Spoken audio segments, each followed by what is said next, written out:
Hi, everybody. It's Mark Rushton of markrushtongallery.com. Give you that to look at there for a second. And it's a Sunday evening, January 22nd, 2023. Let's see how this internet is. Is it any better than the other internet? Let's take a look. I cleaned the studio up today. Well, I don't know, clean.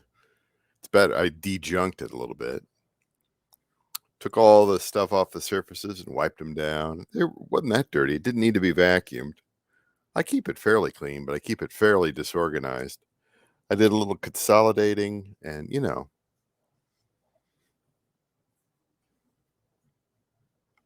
so far we haven't had any significant drop-offs. But the night's young. Still drinking that kefir. Kefir is fermented milk because gut health equals brain health. And of course, lemon water, because you don't want kidney stones, let me tell you. All right, so what do we got tonight? Fortunately,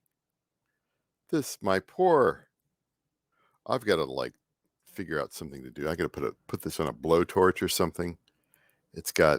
Unfortunately, it got into the yes paste, and it's a little on the gooey side, this thing here. And I thought I scraped it up, but it's really kind of a difficult. Maybe I'll put it in the dishwasher or something. It needs some just heat.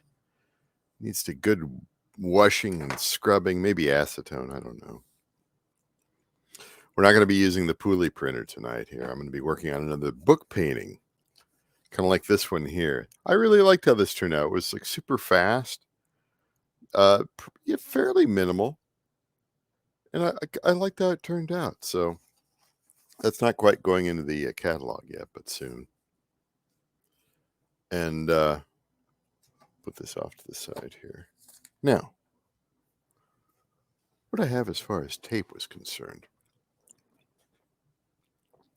we're going to tape down this backing here. Then we'll go through the Marvin Cone book. Marvin Cone. Who's Marvin Cone? He was a painter and an art professor at Coe College in Cedar Rapids. He was friends with Grant Wood and that bunch. And, very much in the Grant Wood style, but then he started doing these interiors, these hallways and stuff like that. And, let's get over there. Let's go through some of his early paintings here. Very of the era.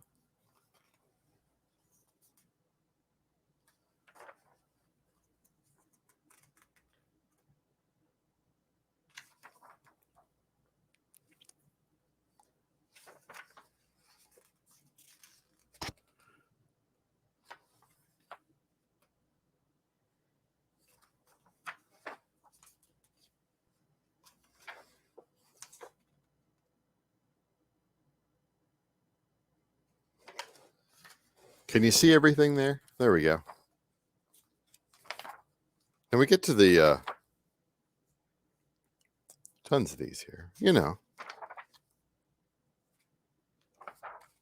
Where's the part that I was reading here? But this is just like, yeah, he ended up doing these. He got kind of Grant Woodish there for a bit, and then he started doing these interiors, and they are just, what's the word? Sublime, right? I mean, other people did interiors too, but he was he had a little humor in there too, right?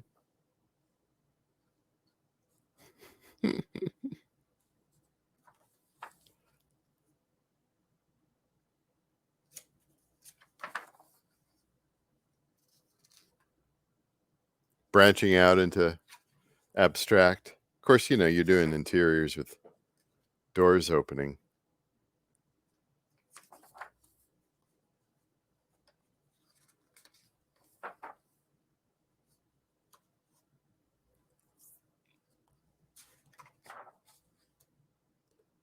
And then, getting very abstract towards the end. Now, there's an interesting story here. Let's see if I can find it here. Here, chapter 4. Yeah, during the 1938-39 academic year, Cone took a leave of absence from his duties at College. This was made possible by about 30 Cedar Rapidians who were organized by his good friend David Turner. David Turner was a patron of a bill payer of Grant Wood, who lived in Turner Alley. They guaranteed Cone's salary in exchange for works that he would complete. So it was like the 30 people came up with $3,710, which was his salary back in the day. In an effort to help Marvin Cone to become a great painter by financing him for 1 year so that he may devote his entire time to his art. Anyway, he rounded up money there. Cone termed it a year of freedom. I kind of have that right now with my severance, getting laid off. Listen, I know about Marvin Cone. I didn't know about this. I opened this up and it was exactly what I needed to read. Today, this month, the past 2 months here, this is exactly what I needed to read. Cone termed it a year of freedom,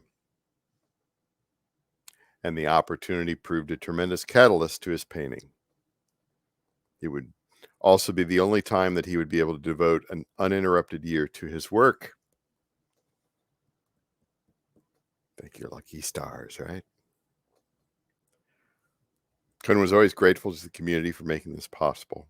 In an isolated downtown studio in the Granby building, Cone set about his task in typical fashion. Dressed in a coat and tie, I should do that. He arrived at 9 a.m. each day so that he could always paint in sunlight.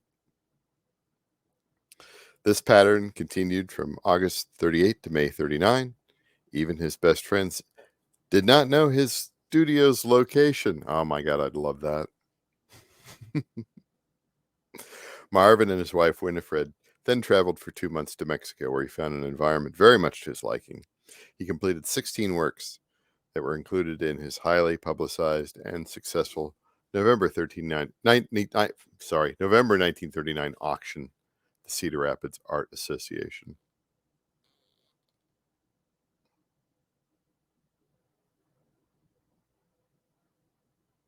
Yeah, that's where he ended up kind of getting into the interiors and the ghosts.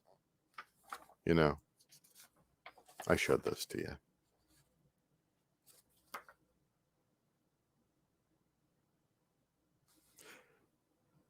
Cone preferred his solitude. Yes.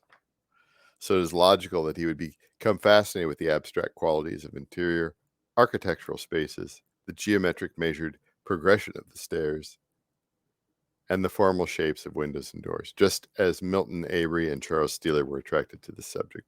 Cone liked it for its potentially formal, coloristic, and spatial relationships.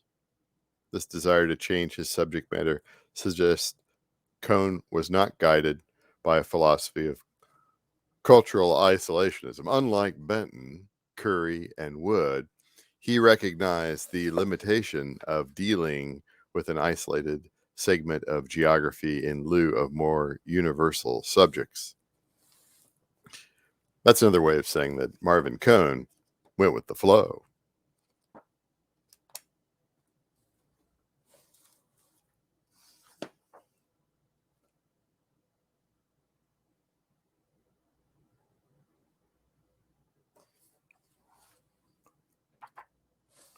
And then years later, took it much further down the road. I mean,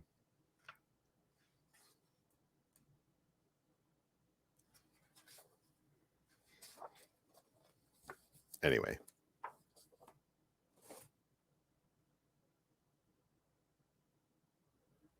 great stuff. So if you don't know Marvin Cone, go and find a Marvin Cone book, pick it up. He was friends with Grant Wood, but he's his own man too. I lived in Cedar Rapids for what, a decade? More or less. That's where I got my start with my music. That's where I got my start with my music. And I kept pushing my painting along. What are you going to do? This will make a nice book painting right here. Look at this. Get all the stuff I could never learn.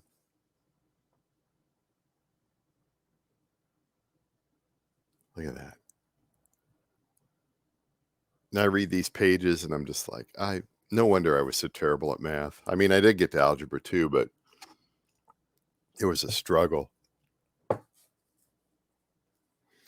It was a struggle.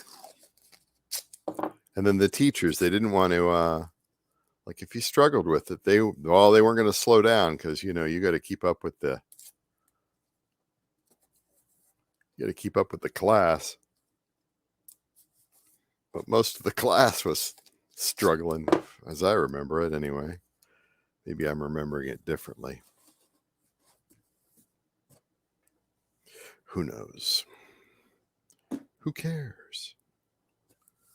What are we going to do with this?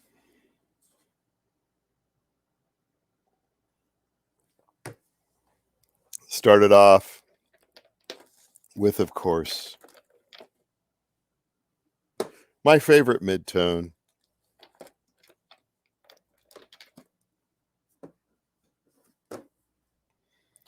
And I know sometimes some of my paintings seem a little samey, just a few, but that's okay. Not everything has to be wildly different. And there's a lot of painters out there, they just make the same thing over and over and over and over again.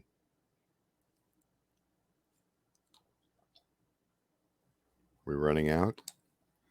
It's my favorite orange. Really love it. Orange Flamme. Flame orange. How could you not love flame orange?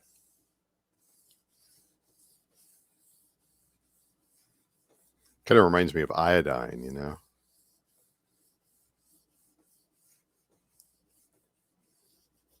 This book paper just soaks it up and it wants to,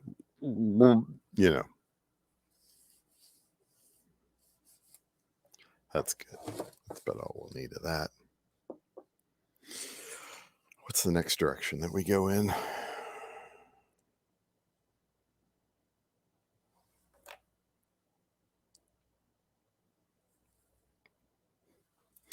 I was thinking going in the direction of paint,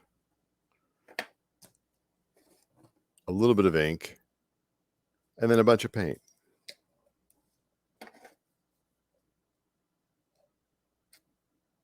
Oh, what's going on here?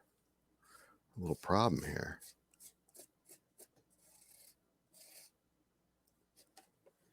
It's kind of got goopy. That's off to the side. Not a big deal.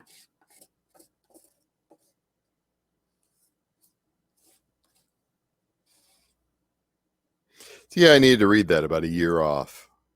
Marvin Cone's Year Off.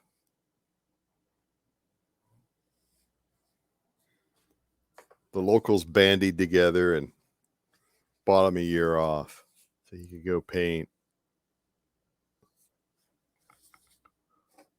Who does that anymore? You know what?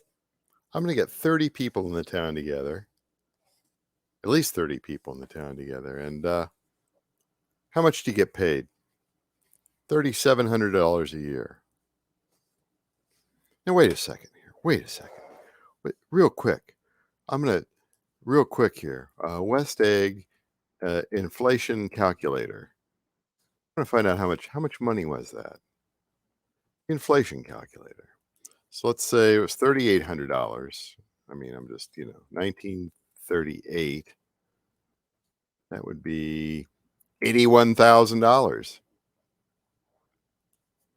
81 is like making $81,000 today in Cedar Rapids. Well, that's a pretty good salary for Cedar Rapids. Pretty good salary for an art teacher, professor.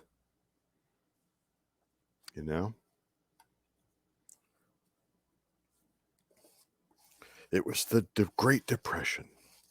He's making the equivalent of $81,000 a year. That's a good life. Nothing wrong with that. A lot of dough.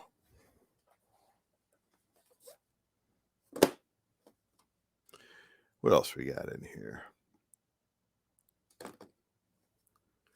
We're going to need that.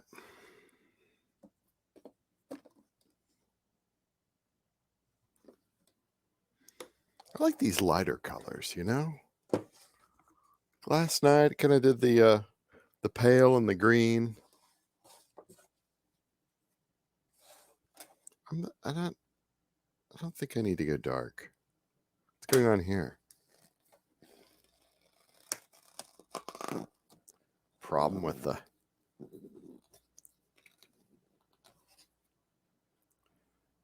what's going on here?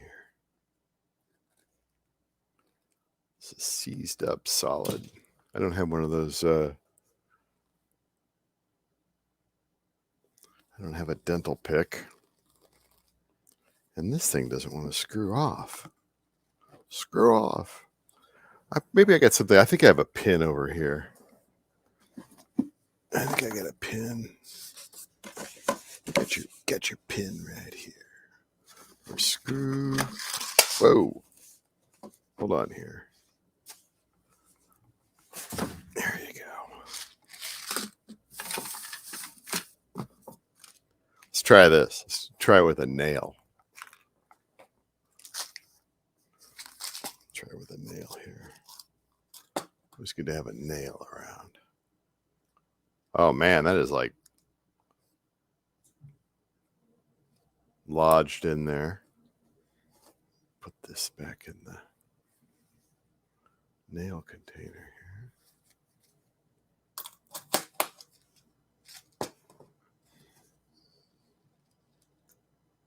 There we go. It'll work for a little bit, maybe.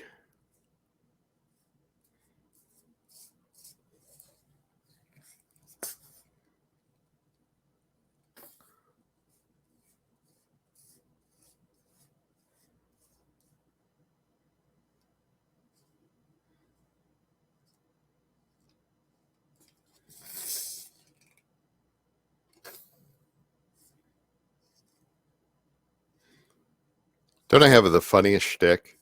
Yeah, I'm going to take old books that were going to be thrown away or damaged. And I'm going to make something of them. Make them into little artworks. Isn't that cute?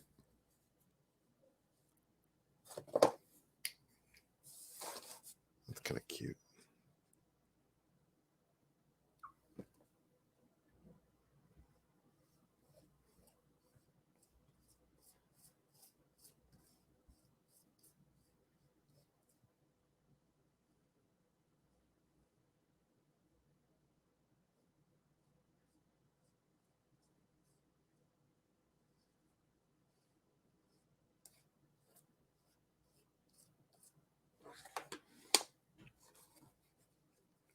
Give it a little hint there of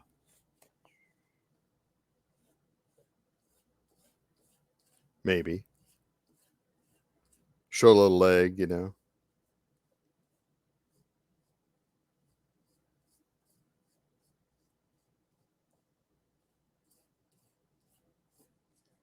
Maybe that's what I need with my art. Maybe I just need a year off. And instead of the Undertaker and his friends in Cedar Rapids, maybe I was lucky enough to get that severance package, right?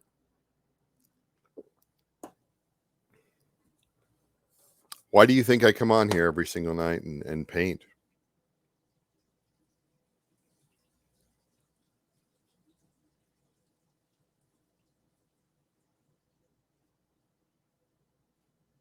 Push myself. You gotta push yourself to do it every single day. And I'm not one of those people, I can't paint for 8 hours a day or something like that. I'm just not, it's not me.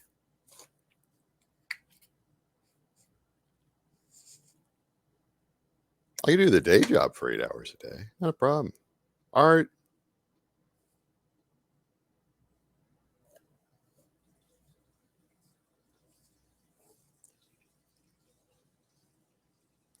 I don't know.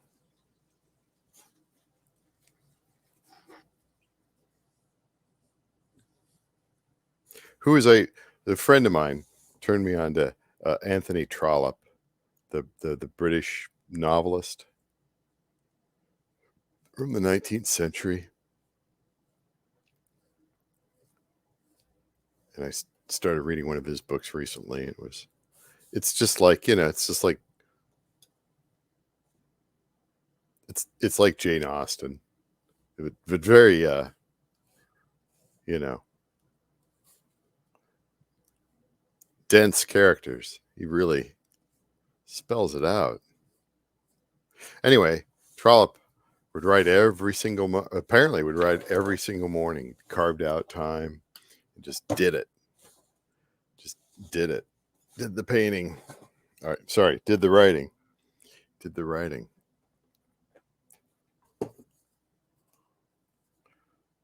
That's kind of how I feel like I am sort of here with this. The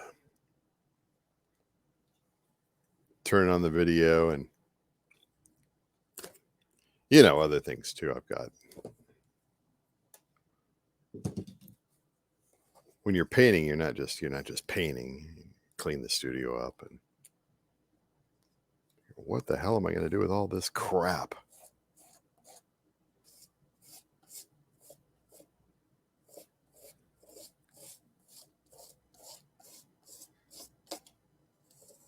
Then I got my music, and then I got everything else. Then I got to wait in the drive-through. Got to wait in the drive-through.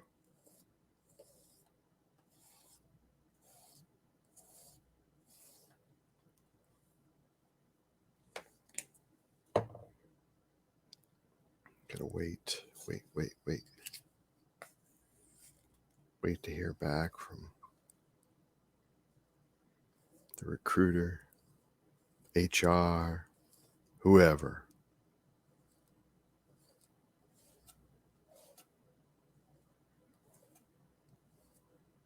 How'd that blue get on there?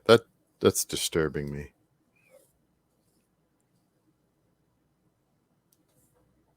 Gotta hear back from everybody. Did you do your resume correctly? Correctly? What? What are you talking about? Everybody's got a way that they want stuff done. I'm not a mind reader. I'm not psychic.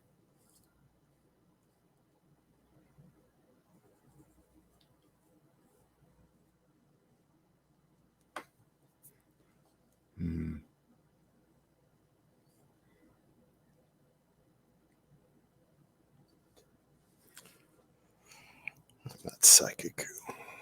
Expect me to be psychic? Well, how come you didn't get that degree back in 1989? Well,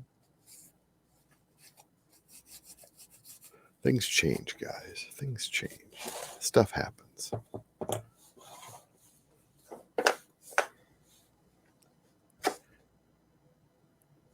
Didn't have this technology then.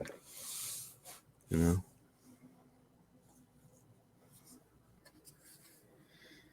We had the books. Definitely had the books. We had the paint.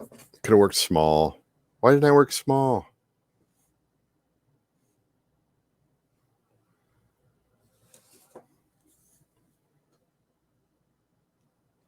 Why didn't I work smaller back then? That doesn't make any sense. Why was I working on those big paintings? That was the dumbest thing. Should have worked on small paintings like this. Should jammed it. Well, I did jam Econo, but I should have jammed Econo a little better. What did I know? No idea. That's nice.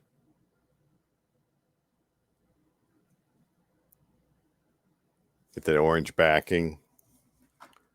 And then the words, and then a little bit of the yellow, green, pink. I didn't put pink on here, did I? I guess I did put pink on here. Tawny light. Right? I guess that's what I did.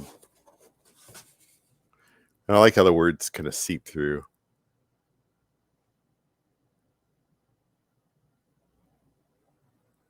You've got that abstract horizon line there. That's what I do. That's what I do. I'm Mark Rushton of markrushtongallery.com. Thanks for hanging out.